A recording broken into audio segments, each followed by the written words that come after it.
Hey ladies, welcome back to the Badass Podcast. I am your host, Sasha Davis, and today I want to ask you a question. My question for you is, what makes you unique? What makes you stand out in a crowd? What makes you different than the others? What are you beyond the label? And so this came up because people always ask me, like, Sasha, tell me more about you. I want to learn about you. Tell me more about you. And I'm like, okay, great. And so I'm like, oh, I'm a mom, I'm a wife, I'm this, I'm that. But really, people want to know deeper down, what am I? What experiences have I had? What struggles have I been through? What things do I like? What things do I do? What things do I enjoy doing? Tell me more about your family, about your husband, about your relationships, about your money, your business, your everything. And I'm like, okay, all right, I can do this. So today, I want to ask you to dive a little deeper and just start thinking, like, what are you beyond the label? What are you beyond a mom, a wife, a nurse, a coach, a therapist, a teacher, a stay-at-home mom? What are you beyond your label? And so what I want to do is just share some things about me on a little bit deeper level, I guess, some things that I don't normally talk about, which is fine. I'm going to give you some just surface things, and then I'm going to give you a few deeper things. So stick with me here. And this is just a few things about myself that I felt that I wanted to share with you. And stay tuned because this journey is never ending, and I'm just going to keep on sharing little bits about me each podcast. And when I do more interviews, I hope to dive a little deeper into these women's stories too, because that's what makes us so powerful, is owning our story. Okay. So some kind of random things about me. One of the first things that I want to tell you is that I actually have a giant birthmark in the middle of my upper back. This birthmark is referred to as like a wine stain or a strawberry or something like that because it's big and it's red and it's odd shaped. But it's been there my whole life, and people always think that it's a hickey. Everybody's always like, Sasha, why do you have a hickey on your back? Like, it is not a freaking hickey. It is a birthmark. And I actually forget about it until I wear tank tops. And then people stare at it. They point at it. They think it's weird. But I don't think it's weird. I think it's what makes me unique. Like, if I was to stand facing away from somebody with 100 other blonde girls who are 5'5", I would stand out in that crowd because I have this big giant birthmark on my back. So it makes me unique, and I own it, and I like it, and I don't mind showing it off. I used to try and cover it up quite a bit, but I haven't actually since probably my high school age. But like elementary and middle school, it was rough because people made fun of me for it. Now I don't give a shit. And when people realize that I don't give a shit about what they think about it, they stop making fun of you for it. You just own it. It's part of me, and I like it. So then I want to move on to something else that I get all the time, and it's, why do you have a U in your name? So if you guys haven't noticed, I spell my name Sausha. Sasha.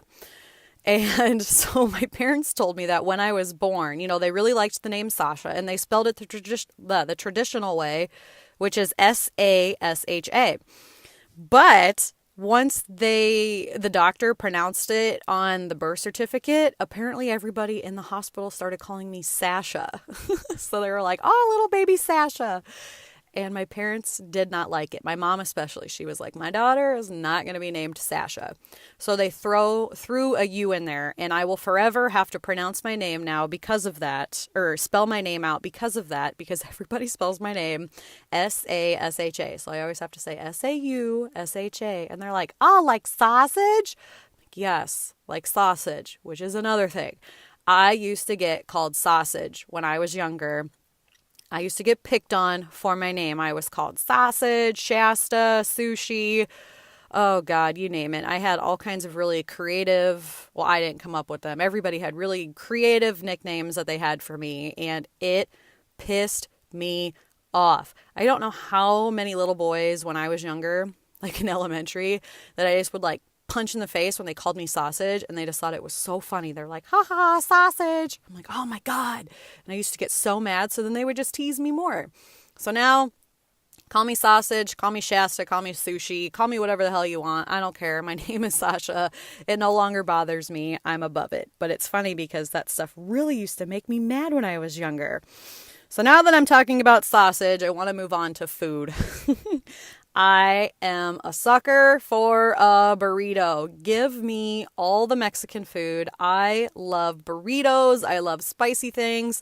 I went through a phase recently, which I still kind of hit and miss on, where I would make guacamole every single day, which, if you know me, is hilarious because 2 years ago, I freaking hated guacamole. It was like, I don't know, I just thought that it was gross and you shouldn't have all those things mixed together. I didn't like it. But then I got pregnant and my hormones changed and my taste buds changed. And now I need everything spicy and I need everything guacamole and avocado and burrito and all that Mexican food. I love it. I love a good traditional Mexican restaurant. We actually found one that's not too far from us in the middle of nowhere, Iowa. And it's just a little authentic Mexican restaurant. And I'm not kidding, my burrito, the last time we went there, so they give you like homemade chips, homemade salsa, and then I have like what they call a wet burrito. And you guys, this burrito was bigger than my freaking face. And they're just so inexpensive. Like this place, I think we spent like $25 total on 2 meals, chips and salsa, and then a side of, I can't even remember what Oakland had. But it was amazing. And I finished it. Like I can put away a burrito. Put a burrito in front of me. It's on. I will eat that whole damn thing. So my next random fact about me, and these are in no particular order. I actually did an Instagram post earlier today, and I was like, you know what? An impromptu podcast is where I want to go with this because I want to dive a little bit deeper into these sentences because I feel like there's some meaning behind them. So if you don't already follow me on Instagram, go follow me on Instagram. I'm really active in my stories and I'm always posting stuff on social media, challenging you to step outside your comfort zone, what works for me, and so on. So you can find me at Sasha L. Davis. Sasha L. Davis. Apparently somebody already has Sasha Davis and I still need to track down this person and tell them that they have my name. That name belongs to me. So you can find me at Sasha L. Davis. But a lot of times when I post on social media, like I just have no tolerance for bullshit anymore. I have no tolerance for excuses. I have no tolerance for like the fluffy, I don't even know what you want to call it. I just have zero tolerance for bullshit. Like, don't lie to me. Don't make excuses. Take full responsibility for your actions, which never used to be me. I was always a bullshitter. I always blamed other people. I never took responsibility for anything. Like I always wanted to point the finger at somebody else until this whole personal development journey over the last years. And I just take full responsibility for everything that I've done, everything that I am in my life or will do in my life. And I just have zero tolerance for bullshit. I want to work.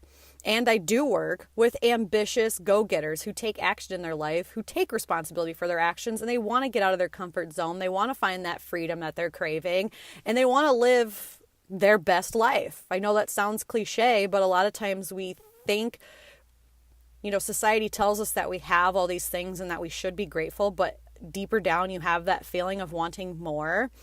Like maybe you want to... Actually, I don't even want to get into that a whole lot because I could just spiral and never stop talking about that. So I have zero tolerance for bullshit. But on the other end of that, I love humor. I love to have a good time. I love to laugh. I love like a deep belly laugh, except for I don't have like a deep belly laugh. When I laugh, I either like throw my head way back or I'm a knee slapper. I don't do both at the same time because that would be, well, maybe I do. Shit, I don't know. But if I'm laughing really hard, like I'm throwing my head back and I'm like, I have this old man wheeze laugh. And if you guys follow me on social media and if you ever see in my stories, like it's like a, see, I just did it twice. Oh my God, you guys, I'm not going to stop now. But like, I have like an old man laugh. Like I don't have a cute, like, girl laugh. Like I don't, I have not a cute laugh. I have like this old man wheeze. It sounds like I have emphysema and that probably sounds terrible to say, but I do. But I love laughing. I love having a good time. My husband is always keeping me on my toes and I find myself hanging out with women and people who just genuinely like to have fun. And I'm like, yes, life is supposed to be fun. Like, let's get this. Let's have a good time. I know shit can be hard, but let's make the best of it. And then we laugh about it later. And it's fucking awesome. And I love every part of that. So, which is funny because I never used to really laugh, which brings me into my second thing. I would always like smile with no teeth because I had snaggletooth like a mofo. It was awful. And I'm sure if you creep on me on Facebook, if you go far enough back, you could probably find pictures of me before I had braces.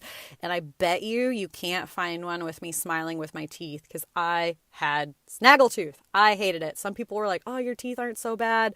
And then other people were like, whoa, what do you got going on in your mouth? And so my parents we just never had a lot of money growing up. Like my dad got me a job for my 16th birthday. He was like, oh, hey, by the way, like you start working at McDonald's on Monday. I was like, oh my God, you gotta be fucking kidding me. This sucks. But I always wanted braces growing up. I just did. I felt like that snaggletooth in high school and I always just smiled with no teeth. And I mean, even my senior pictures, the guy that did my senior pictures was like, I think you should just not smile. Like he fucking said that to me. So then I was always really self-conscious about my smile, about my teeth, about laughing. And so maybe that was part of the reason why I was such like a Debbie Downer then. I don't know. So when I saved up enough money, I went and got braces. And I believe I was 19 or 20 years old and I paid for them all by myself. I did. I think it was like almost $6,000.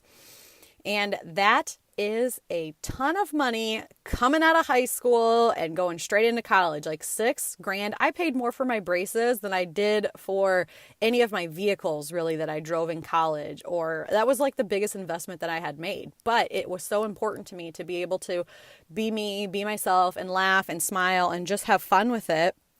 And so I did. I took the big scary leap and I went and I got braces, and I don't regret any part of it. But it does suck that I kind of had to pay for them by myself, but shit happens, life happens. If I want something, I go after it. I don't let any excuses stop me. And that's just kind of how I am. So my next thing I want to talk about is kind of random, but, if you know me, or if not, you're going to know it now. I hate wearing underwear. I freaking hate underwear. I feel like it's restricting. I used to wear thongs all the time because I thought that they were like cute and sexy. But then I was like, why am I intentionally giving myself a wedgie all day long? Like, this is just super uncomfortable. And so like I went through this big phase where like I never wore underwear. I just was like free balling it all the time. Like, no underwear for this lady. I'm letting the lady bits just be themselves. No constriction at all. And then I got pregnant, and anybody who has been pregnant or had a child knows that there's a lot of fluids. There's just a lot of stuff happening down there. And so then I really had to start wearing underwear again, and I had to wear freaking panty liners. And I was like, this sucks. I hate every part of this. And that was probably one of the worst parts of being pregnant, was that I had to wear underwear. I had to wear panty liners, and what was the other thing? Oh, I couldn't poop. Like, I was super constipated all the time. I know that's TMI, but that's just how it is. So yeah, now I wear underwear, but I try to be really like, I'm really picky on what type of underwear I wear. Like, I want it to be seamless. I want it to be soft. I want it to be breathable. And I don't like thongs. I don't like certain types of boy shorts. I'm very picky on what type of underwear I wear. And if I can get away with no underwear, I still wear no underwear. That's just how it is. That's just who I am. And then another thing that's funny about me is I don't like watermelon. Never have, never will. I don't like the flavor of watermelon. There's just not really anything that I do like about watermelon. And so earlier this year, we decided we were going to do a garden. And I don't know why, but I decided to buy a packet of watermelon. And you guys, these watermelon are freaking taken off. And I have like a dozen or more watermelon in our garden. And my husband's like, I hope you like watermelon. And I was like, actually, I don't. I don't fucking like watermelon at all. So I have all this watermelon in my garden. Luckily, Oakland likes it, but she's so little, she is not going to eat a whole watermelon to herself. So I have just been giving them to people. So if you know anybody who wants a watermelon, maybe I have some left. I don't know. You can take a watermelon if you like. I've taken some to my coworkers at the barn. I think Will's taken some to his place too. So My next thing, so let's get into a little bit deeper things. Okay. Something that really hits home for me and something that's really inspired me to be where I am today and help you be where you want to be. And this is it. I will never, ever, ever punch another freaking time clock in my life. I will never work your normal 9 to 5 ever again in my life. I feel like my identity was stolen. Not literally, but figuratively. I just did not feel like myself when I had to like be on somebody else's time. I hated everything about it. I felt like my title defined me, you know, like, oh, you're a manager. Oh, you work at this corporate place. I never want to be associated as a manager or a corporate person ever again in my life. I have absolutely no desire. I do never want to see a time clock again.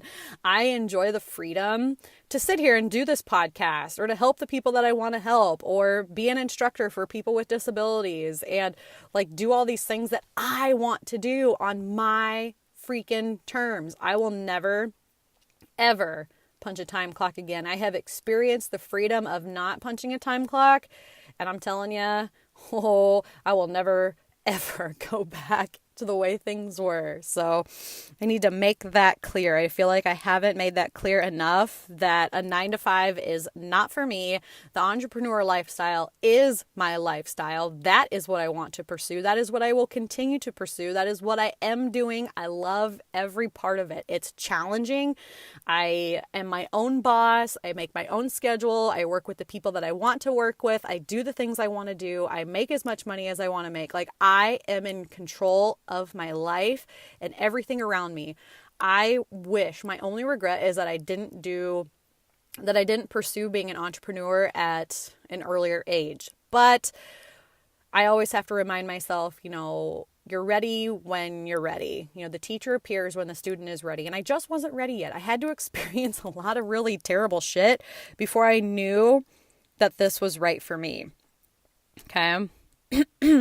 Which kind of brings me into my next thing, which is I love traveling to new and faraway places. I could not do the things I do today with that normal 9 to 5. You know, like you can only take vacations when nobody else is on vacation. You can only take certain vacations during the time of year that there's no blackout dates. And I just hated being put on restriction on, well, you can't do that, or you can't do that, or so-and-so's already gone that week, or blah, blah, blah, blah, blah. And I had to literally plan my life around the lives of other people. And I hated that.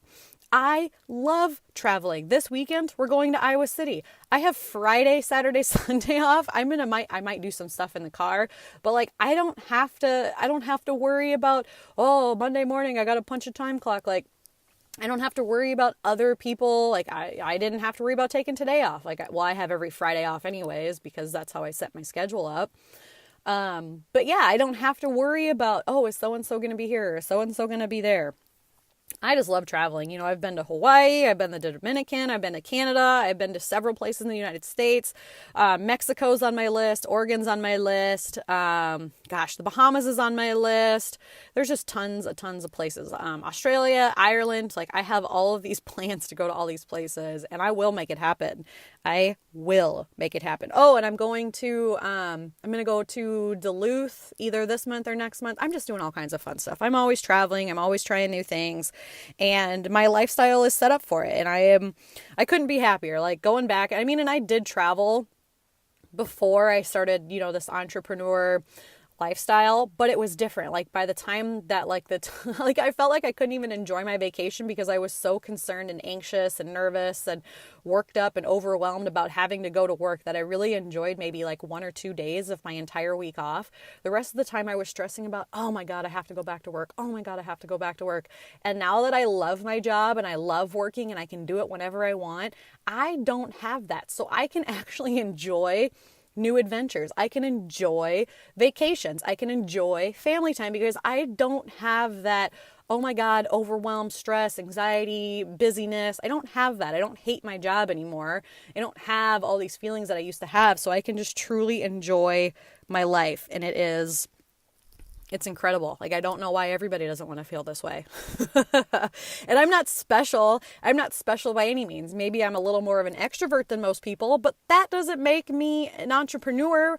My drive for more, my willingness to help people, my willingness to step outside the box and continuously challenge myself and challenge others and try new things and be open, that's what makes me an entrepreneur. Like, I am willing to do anything and everything and try it at least once and be consistent, if I need to be. And just, I love it. I love every part of it. So the one downside of it, though, and I'll be completely honest, is I always want to fix everyone and everything. Like, it hurts me so bad when I get on the phone with some of these women. They're like, I can't. And I'm like, well, why can't you? And they're like, oh, I don't have time. I don't have money. I don't have energy. I don't have all these things. And I'm like, but you do.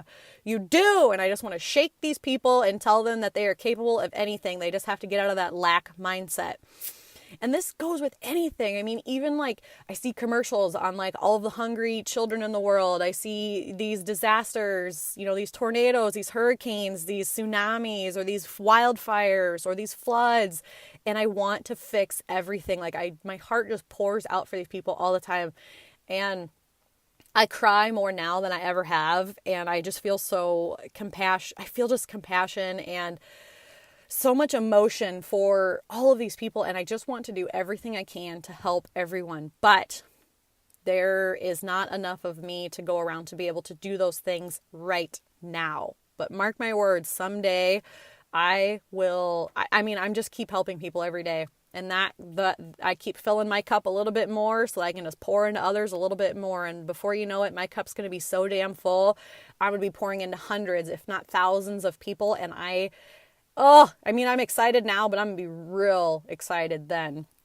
But right now, it just kind of pains me that I can't help everybody. And maybe I'm not everybody's cup of tea, and that's okay too.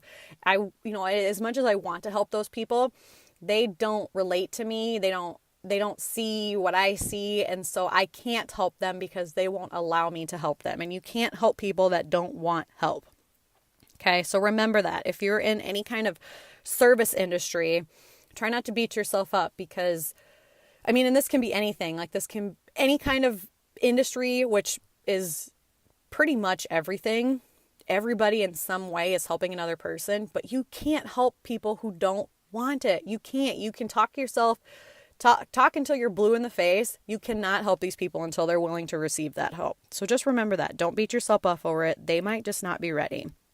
Okay. And then a few more things that are kind of deep and close to home for me is like my childhood every day haunts me with this stupid, and I shouldn't even say my childhood, maybe my younger years will say that, haunts me every day with the stupid shit that I did and the people I hurt. And I can say I'm sorry till I'm blue in the face, but I still feel like it's not enough. I know I've really done some fucked up things, and I can't say sorry enough, and I don't know if I will ever get that closure from some of the things that I did that hurt people, and that's just something that I have to live with, but it haunts me every single day, and I feel like an asshole some days where I'm just like, man, have you ever have like flashbacks of something that you did when you were younger, and you're like, fuck, I wish I would have never done that. I learned a lesson from it, and for that I'm grateful, so that I can like sit here and tell you some of these terrible stories, and listen to earlier podcasts if you don't know what I'm talking about. There's a few stories in there where I've just done some really fucked up things, and it pains me to talk about them, but it's part of who I am, and it's part of growing, and it's part of learning. I hope that if anybody listening to this, if I had hurt you in some way, I am truly sorry. It was not my intention at the time. I had a lot of shit going on in my head, and I wasn't able to see clearly. And I see clearly now, and I see how messed up some of the things I did were. And I don't mean to laugh. It's not funny. It's just, I'm so sorry, and I don't know if I can ever say it enough to where it will mean something. But it lives with me every single day. It haunts me every single day. But it's also still my driving factor. It's like I always have to be better than that person. I can never go back to the way that I was. I will not. And so my last couple of things that I'm going to leave you with are even sharing this stuff with you, being vulnerable still scares the shit out of me. I'm always like, am I going to be too much for that person? Am I not going to be enough? What are they going to think? What are they going to do? Like, just being vulnerable in general scares the shit out of me because I've been through some stuff. I know we all have. And a lot of us are scared to share it because we're scared to be judged. We're scared to isolate ourselves. We're scared to be alone. We feel like we're alone, you know? And actually, by sharing those vulnerable moments, it brings us together. It creates community. And by me saying these things, it lets you know that you're not alone. Like, we're in this together. We're in this to win it. We can all be successful. We can all lift and raise each other up. And we can all be part of a community that fucking gives a shit about each other. And that is incredible. And I have found that recently. And I will never let go of that. And I will continue to build that as much as I can, or as much as that's humanly possible, because that's sacred. Like, I cannot stress to you enough how incredible, amazing, and important it is to have a group of women or people in general who actually truly support you for who you are and what you have to offer the world and your family and yourself. It is undescribable. But to get there, you have to be open and willing to learn and willing to grow, willing to step outside your comfort zone and be vulnerable. Yes, it's scary. It's scary as shit. Sometimes I'm still sitting here kind of like pitting out because I'm like, oh my God, I can't believe I'm talking about some of this stuff. But you know what? If it's going to help you, by all means, I'm going to keep on talking. So my last thing that I'm going to leave you with, and I hope that you also do this, or that this inspires you too. But every day from here on out, I will forever and ever try to be better than who I was yesterday. That is my everyday goal. Am I a better person today than I was yesterday? Did I put goodness out into the world? Am I putting joy out into the world? Am I putting my real, authentic self, just learning and growing and sharing my experience? So I can't stress this enough. Like, don't try to compare yourself to others. Just compare yourself to who you used to be. And that's all you have to do. So I always just say, am I a better Sasha today than I was yesterday? Am I a better Sasha today than I was 6 months ago? Am I a better Sasha today than I was 10 years ago? And the answer is yes. And the answer continues to be yes. And if I catch myself where I'm like, nope, I didn't do shit today that made me feel better than I was yesterday, so then I make sure that I double up and I do a bunch of things that make me a better person than I am today. Whether that's reaching out to new people, listening to a new podcast, learning something new, trying a new exercise routine or workout, or just something that's pushing me outside my box. Outside your box is where you learn and grow. I cannot stress this enough. So just try to be better than you were yesterday. And that's all you have to do. That's it. Like, don't compare yourself to others. Get off Instagram, like those people that make you feel like shit. Get off Facebook and stop following those people that make you feel like shit. Stop hanging out with people that make you feel like shit. Find people that make you feel good about yourself. And if you look around and you are like, oh, I might be the most experienced person here. Or I might be like, if you are the top dog in your group, you need to find a new group. You need to find people who are going to be around you, who are motivational, inspirational, and like one step ahead of you, because that's where you grow. That's where you're pushed, because the 5 people that you surround yourself with are who you are most like. So pay attention to the 5 people that you spend the most time with. And if you're like, oh God, I don't want to be like those people, find new people. Find new people. I can't stress it enough. And I know I'm getting preachy here, but just try to be better than the person you were yesterday. And that's it. That is it. All right. So before I completely leave you today, I want to ask that if you enjoyed any part of this podcast, I would sincerely appreciate it if you could leave a 5-star review and even write like a full-on review. Like, what did you like about this podcast? What didn't you like about this podcast? Like, reviews help me figure out what it is that you want. And the more 5-star reviews and things like that, the more people I can interview, the more people get to see this kind of stuff, and just the more content I get to put out into the world. Because you guys, I absolutely love doing this, and I want to make sure that the right people are seeing it.